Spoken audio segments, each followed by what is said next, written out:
పత్రికా విలేకరులకు నమస్కారము. మాది తాడిచెర్ల గ్రామము. మా తాత బుడ్డా కాశీం 307 సర్వే నంబర్లో 1963లో 5 ఎకరాల 69.5 సెంటు మా తాతగారు కొన్నారు. డాక్యుమెంట్ ప్రకారంగా మా తాతగారు కొన్నారు. అప్పటి నుంచి మాది ఉమ్మడి కుటుంబం. అప్పుడు మా తాతగారి కుమారులు 3 కుమారులు, 1 కాశన్న, 2 కుల్లాయప్ప, ఇమాం సాబు. వీళ్ళకి ఉమ్మడి కుటుంబంగా అప్పుడు ఉన్నాం మేము.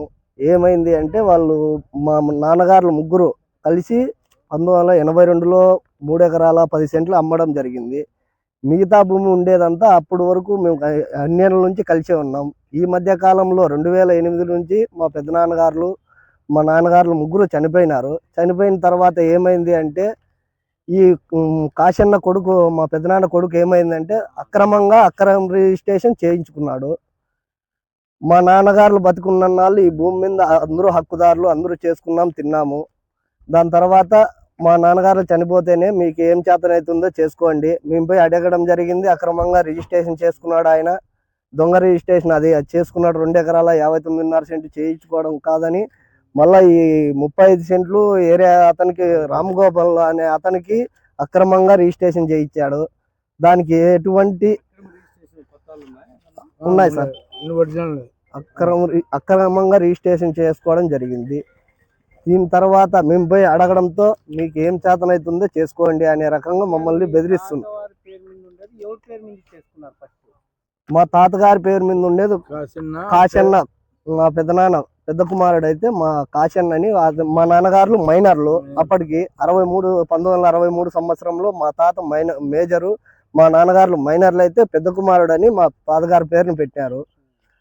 దాని తర్వాత ఉమ్మడిగా అందరూ చేసుకుంటాంటే తింటున్నారు, అందరూ కలిసే ఉన్నాం మేము. మా నాన్నగారులకి ఎప్పుడైతే మా నాన్నగారులు చనిపోయిన తర్వాత మా కాశన్న పెద్దనాయన కొడుకు హుషేన్పేర ఉన్నాడు. ఆయన వచ్చేసి ఒక ఇన్కమ్ ట్యాక్స్ ఆఫీసర్. ఆయన పెద్ద ఉద్యోగస్తుడు. ఆయన మాకు చదువు లేదు, నేను వచ్చి సెంట్రింగ్ పని చేసుకోవాలా. ఈ అప్ప కుల్లాయప్ప కొడుకు, ఇతను వచ్చేసి ఆటో తోలుకోవాలా. కమర్షియల్ ట్యాక్స్ ఆఫీసర్ ఆయన వచ్చేసి ఈ విధంగా మేము పోయి అడగడం, అన్నయ్య నువ్వు ఇట్లా చేసుకున్నావు, మాకు ఏది అని అడిగితే, అక్రమంగా చేసుకున్నావు కదన్నా నువ్వు, మీరు ఏం చేసుకుంటారో చేసుకోపోండి, మీది ఏముందో తెచ్చుకోపోండి అనే రకంగా మమ్మల్ని బెదిరించి మాట్లాడుతున్నారు. దీని గురించి ఏ విధంగా అయినా కానీ జిల్లా అధికారులు, మాకి కలెక్టర్ గారు కానీ, ఎంఆర్ఓ గారు కానీ, రిజిస్టర్ గారు కానీ తగిన న్యాయం చేయాలని కోరుకుంటున్నాము. మీరు ఇప్పుడు వీళ్ళు రిజిస్టర్ ఏం చేయాలనుకున్నా అంటే రిజిస్టర్ రద్దు చేయాల్సి, మాకు తగిన న్యాయం చేయాలని రిజిస్టర్ గారిని, కలెక్టర్ గారిని. 5 ఎకరాల 69.5లో 3 ఎకరాల 10 సెంట్లు మా నాన్నగారులు అమ్మినారు. ఉన్నాయి సార్, అవి ఉన్నాయి సార్. మిగులు భూమి వచ్చేసి మా మామ బుడ్డా కాశీం, ఆయనకు 3 కుమారులు. ఆయనకు 3 కుమారులు అయితే మా ఆయనే చిన్న ఆయన, నా భర్త చిన్నవి. వాళ్ళు మేము ఎన్నిసార్లు అడిగి మా బావని అడిగినాం సార్. మేము అడిగినాను, బావ స్థలం నాకు ఏదన్నా రాపియండి సార్, భూమి ఉంది కదా, నాకు అంత ఇంత ఇవ్వండి, రేపు పొద్దున్న నా మొగుడు తాగుతాడు, అన్ని రిచ్చ దొక్కుతాడు, అన్ని చేస్తాడు, కష్టపడుతున్నాడు, నాకు ఏదో అంత ఇంత ఇవ్వండి అని చెప్పినాము. భాగాల కింద అడిగినా కానీ ఇదిగోమ్మా ఇప్పుడు చేసిస్తా, ఇప్పుడు చేసిస్తాను అన్నాడు సార్. అన్నా కానీ అన్న తర్వాత ఆయన కాలం వెళ్ళిపోయినాక ఆ కుమారుని అడిగిన, ఏమి చనిపోయిరా, ఇట్లా మీ చిన్నాయన ఇట్లా అయిపోయినాడు, ఈ తర్వాత మీరు ఏదో ఒకటి నాకు న్యాయం చేయండి, లేదా నా భూమి నాకు ఇవ్వండి, నాకు ఉన్నారు పిల్లలు, తండ్రి లేడు, ఏం చేయాలని, నేను ఏ రకంగా బతకాలని నేను అడిగినా కానీ అయిపో చెవులేకేసుకోవాలి. ఇంటి దగ్గరికి పోయింటే గేట్లు వేసుకొని లోపలికి పోతారు సార్. ఏం చేయాల నేను ఇంటి దగ్గరికి పోయినా అదే పనిగా నేను అడుగుదామని, దయాన్ని అడుగుకుందామని ఇంటి దగ్గరికి పోతే మీరు గేట్లు వేసుకొని, మీరు ఉద్యోగస్తులు కావచ్చు, నేను లేని దాన్నే కావచ్చు, బీద్దాన్నే, నేనే ఉండదని చెప్పలే. అట్లనేప్పుడు మీరు నాకు ఏం న్యాయం చేయకుంటే నేను ఎవరి దగ్గరికి పోవాలా? కలెక్టర్ దగ్గరికి పోదామంటే నాకు ఎన్నుకూలే ముందు లేరు సార్. ఎవరున్నారని, పిల్లలు, చిన్న పిల్లలు, ఆ చిన్న పిల్లల్ని పట్టుకొని నేను ఎక్కడ పోవాలా?